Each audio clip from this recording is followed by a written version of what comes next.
जो बेमाता एक बार भाग्य किसी को लिख देती है, उनकी लिखा का भाग्य कोई नहीं मिटा सकता है, कोई नहीं बदल सकता है। आज मैं एक कहानी सुनाने जा रही हूँ। एक पिता और उनकी लड़की का दुख भरी कहानी सुनाने जा रही हूँ।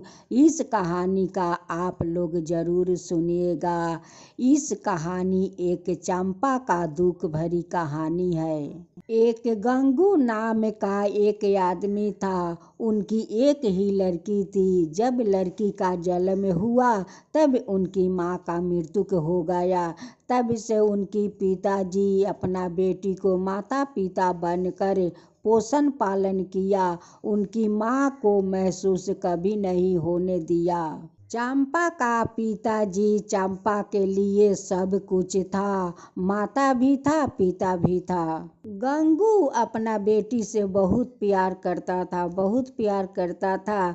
लेकिन गंगू तो बहुत गरीब था, बहुत ही गरीब था। उनकी बेटी तो बहुत बड़ी हो गई थी, विवाह का योग्य हो गई थी। लेकिन गरीबी के कारण गंगू अपना बेटी को घर बर नहीं खोज रहे थे। गंगू तो बहुत सोच रहा था कि अगर मैं लड़की का अपना घर बर खोज भी लिया तो मैं शादी कैसे करूँगी। मेरे पास तो फूटी कौड़ी भी नहीं है, तो मैं शादी कैसे करूँगी। उस लिए गंगू अपना बेटी के लिए घर बर नहीं खोज रहा था। गंगू अपना द्वार पर जाकर बैठ जाता है। उसी समय एक महात्मा जी आते हैं और गंगू का पास बैठ जाते हैं और गंगू से बातचीत करने लगते हैं। बात करते करते महात्मा जी कहते हैं कि जो लड़की दरवाज़ा पकड़ कर वो खड़ी है वो आपका लड़की है। गंगू कहते हैं कि हाँ जी महात्मा जी, वो मेरी ही लड़की है। देखिए मेरी लड़की तो बहुत बड़ी हो गई है और मेरे पास तो फूटी कौड़ी नहीं है कि मैं अपना बेटी को शादी कर सकूं। क्या करूं, मैं तो बहुत गरीब हूँ। महात्मा जी कहते हैं कि आपका बेटी का तो माथे पर मैं एक लकीर देख रहा हूँ कि जो लकीर का नाम सुनकर आपको दिल धड़क जाएगा।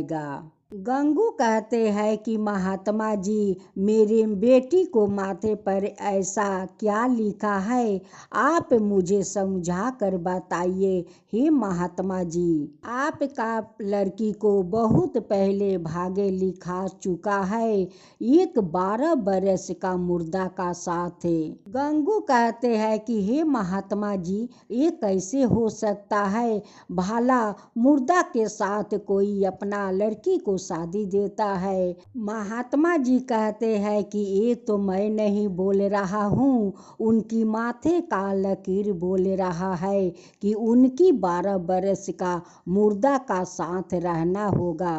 ये तो बहुत पहले बेमाता चंपा को भागे उस मुर्दा के साथ लिख दी थी। जो भाग्य विधाता लिख देते हैं उस भाग्य को तो कोई नहीं मिटा सकता है, कोई नहीं मिटा सकता है, वो तो होकर ही रहता है। इस बात को तो सुनकर गंगू तो बहुत दुखित हो गया था।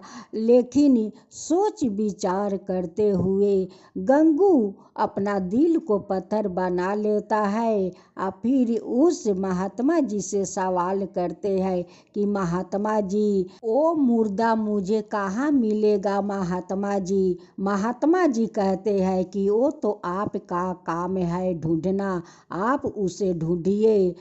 गंगू कहते हैं कि महात्मा जी, मैं उस मुर्दा को कहाँ ढूंढूंगी। महात्मा जी फिर से कहते हैं कि जो चंपा को भाग्य लिखे है वही आपको राह भी दिखाएंगे। गंगू अपना बेटी से कहते हैं कि चंपा, अगर घर में कुछ सतुआ हो तो एक पोटली बांध लो। चलो आज मैं तुम्हारा मामा को घर जाता हूँ। अब मामा का नाम सुनकर चंपा बहुत खुश हो जाती है। कहती है कि इतना दिन का बाद मैं मामा को घर जाऊंगी। मैं तो आज तक अपना मामा मामी को नहीं देखा है। आज जब मामा मामी को सामने जाएंगे तो मामा मुझे पहचानेंगे या नहीं। चंपा सोचने लगती है कि मैं तो कभी अपना मामा मामी को तो देखा नहीं। इतना दिन का बाद मैं मामा को घर जाता हूँ। क्या जाने मामा मामी मुझे पहचानेंगे या नहीं। गंगू अपना बेटी से कहते हैं कि बेटी, अगर चलते चलते रास्ते में हम लोग का अगर भूख लग गया और कहीं दुकान पाट नहीं मिलेगा तो हम लोग क्या करेंगे, क्या खाएंगे। उस लिए तुम सतुआ ले लो बेटी। चंपा एक सतुआ का पोटली बांध लेती है और अपना पिता के साथ चल पड़ती है। चलते चलते गंगू का भूख लग जाता है। गंगू कहता है कि यहाँ पर तक कहीं दूर दूर तक कोई घर द्वार नहीं दिखता है और नहीं कोई नदी नाला दिखता है। हम लोग सतुआ खाएंगे तो कैसे खाएंगे। अब तो गंगू को बहुत जोर का भूख लग गया है। चलते चलते रास्ते में एक बूढ़ी माई मिलती है। जो बूढ़ी माई वो बेमाता थी। वो कहती है कि बेटी तुम कहाँ जाती हो। चंपा कहती है कि माँ, मैं तो अपना मामा का घर जाता हूँ। चंपा का पिताजी कहते हैं कि माता, यहाँ पर तो कोई घर द्वार तो दिखता नहीं है। मुझे तो बहुत जोर का भूख लगा है। बूढ़ी माई कहती है कि देखो उस झील के पास देखो एक महल है। वही महल में चले जाओ और वहीं पर बैठ कर तुम दोनों भोजन कर लेना। एक गाछ के पास जाकर गंगू बैठ जाता है और अपना बेटी से कहते हैं कि चंपा जाओ, उस महल के अंदर से कोई बर्तन मिलेगा, वो बर्तन को उठा लाओ। चंपा उस महल में जाती है और महल के पास पहुंचने से पहले सारा महल का दरवाजा खुल जाता है। चंपा अंदर ढुक जाती है और ढुक कर बर्तन देखती है कि किधर बर्तन है। जब चंपा को बर्तन दिखाई दिया और उस बर्तन को लाने के लिए अंदर गई, अब तो सारे दरवाजा बंद हो गया और चंपा वो महल के अंदर रह गई। और बाहर में पिताजी रोते हैं और अंदर में चंपा रोती है। चंपा 7 झरोखा का ऊपर रोते ढिमलाते उठ रही थी। इधर उनकी पिताजी रोते ढिमलाते अपना घर लौट आते हैं। जब चंपा 7 झरोखा का ऊपर जाती है तो देखती है कि एक मुर्दा पड़े हुए है। अब तो चंपा उस मुर्दा के पास बैठ जाती है और देखती है कि मुर्दा का सारा शरीर में कांटा चुभे हुए है। अब तो चंपा उस मुर्दा को शरीर से सारे कांटा निकालती है। चंपा बिना अन्न जल किए उस मुर्दा के पास बैठकर 7 दिन 7 रात तक वो कांटा निकालते रह गई, फिर भी मुर्दा उठ कर नहीं बैठा। चंपा रोते हुए उस मुर्दा को कांटा निकाल रही थी और कांटा निकालते निकालते मुर्दा का सर के पास अपना सर रख कर वो सो जाती है।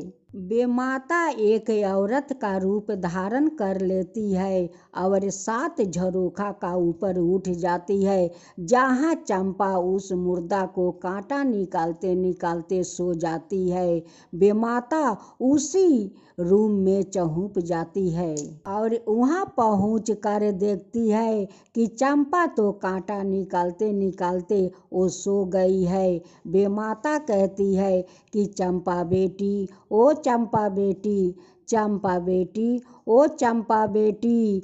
अब तो चंपा चमक कर उठती है और उठ कर उस औरत को देखती है। कहती है कि माता, ये महल का तो सारा दरवाज़ा बंद है, आप इस 7 झरोखा का ऊपर कैसे आ गई माता, कैसे आ गई? बेमाता कहती है कि मैं तो कहीं भी जा सकती हूँ, वो 7 दरवाज़ा बंद हो या है खुला हो, मैं कहीं भी पहुँच जाती हूँ बेटी। मेरे लिए दरवाज़ा खुला हो या है बंद हो, मैं तो कहीं भी पहुँच जाती हूँ, कहीं भी पहुँच जाती हूँ बेटी। चंपा उस औरत को पकड़ कर रोने लगती है और कहती है कि माता, मैं तो 7 दिन 7 रात हो गया इस मुर्दा को कांटा निकालते, फिर भी इस मुर्दा उठ कर नहीं बैठता है माता। मैं क्या करूं, कहाँ जाऊं? 7 दिन से कुछ नहीं खाया हूँ माता, कुछ नहीं खाया हूँ। बेमाता चंपा को आँख का आंसू पोंछ देती है या कहती है कि बेटी, अपना आँख का आंसू पोंछ ले बेटी, आंसू पोंछ ले, तू मत रो बेटी, मत रो। बेमाता उस मुर्दा का सर के पास जाती है। उनकी कान का बगल एक सूल कांटा रह गया था। बेमाता उस कांटा को निकाल देती है और राजा राम राम कहकर उठ कर बैठ जाता है। राजा कहते हैं कि मैं कब से सो रहा हूँ, मेरा तो आंखें नहीं खुल रहा है। बेमाता कहती है कि हाँ राजा, आप तो 12 बरस से सो रहे हो, आज जे उठे हो तो इस लड़की के कारण आप उठ कर बैठे हो। इस लड़की अन्न जल किए बिना आपका 7 दिन 7 रात से वो कांटा निकाल रही है, बिना अन्न जल किए, आज उसकी कारण आप उठ कर बैठे हो राजा। राजा कहते हैं कि माता, तब तो इस लड़की मेरे देवी से कम नहीं है, मेरे देवी से कम नहीं है। बेमाता कहती है कि ये तो सती है, सती, ये सत्य है। सत्य का ऊपर एक मुर्दा को कांटा निकाल कर वो जीवित किया है। राजा और चंपा उस माता को पैर पकड़ लेते हैं और पकड़ कर धन्यवाद देते हैं। धन्यवाद देते हुए कहते हैं कि माता, आप कौन हो माता, आप कौन हो? आप अपना परिचय दीजिए माता, परिचय दीजिए। आप एक कान नीचे से आप एक सूल कांटा निकाल कर एक मुर्दा को उठाकर बैठा दिया माता। अपना परिचय दीजिए माता, अपना परिचय दीजिए माता। बेमाता अपना रूप में आ जाती है और राजा और चंपा को अपना दर्शन देती है। राजा और चंपा वो बेमाता को दर्शन पाकर वो लोग तो बहुत धन्य हो गया और राजा कहने लगे कि माता, आज तो मैं धन्य हो गया माता, धन्य हो गया कि आप एक मुर्दा को जीवित कर दिया माता, एक मुर्दा को जीवित करके बैठा दिया माता, आप तो धन्य है माता, आप तो धन्य है। बेमाता चंपा को सादा सुहागिन रहने का वरदान देती है और वरदान देकर वहाँ से अंतर ध्यान हो जाती है और उस वन में बहुत सारा महल खड़ा कर देती है और उस वन का माँ तो भाग्य बदल देती है। बेमाता तो जंगल में जाकर मंगल कर देती है और राजा उस चंपा को माथे में सिंदूर पहनाकर अपना रानी बना लेते हैं। राजा जब अपना रानी को लेकर नीचे उतरते हैं और उस जंगल में मंगल देखते हैं तो बेमाता को धन्यवाद देते हैं कि हे बेमाता, आप तो धन्य है कि इस जंगल में आकर आप मंगल कर दिया। हे माता कि सारा जंगल में महल बना दिया। हे बेमाता, जैसे इस जंगल में आकर मंगल किया वैसे सब जगह मंगल कीजिए। हे बेमाता, वैसे सब जगह मंगल कीजिए। चंपा कहती है कि हे बेमाता, जैसे एक मुर्दा के साथ मेरा भाग्य लिख दिया और उनकी आकर आप सूल काटा निकाल कर आप जीवित कर दिया और उस राजा को मुझे रानी बना दिया, वैसा ही सबका ऊपर कृपा कीजिए। हे बेमाता, सबका ऊपर कृपा कीजिए। हे बेमाता। बेमाता तो एक ऐसी शक्ति है कि सभी को भाग्य लिखती है, लेकिन किसी को भाग बनाती है तो किसी को बिगाड़ती है। लेकिन जिसका ऊपर बेमाता प्रसन्न हो जाती है उनकी तो भाग्य बदल देती है, उनकी भाग्य बदल देती है। लेकिन जो लोग बेमाता को कहानी सुनता है और बेमाता को पसंद करते हैं, मानते हैं, उन पर तब बेमाता प्रसन्न हो जाती है और उनकी घर में अगर अपना चरण राख देती है, वो लोग अगर माटी छू दे तो सोना बन जाता है। बेमाता तो वो है कि भाग्य लिख देती है।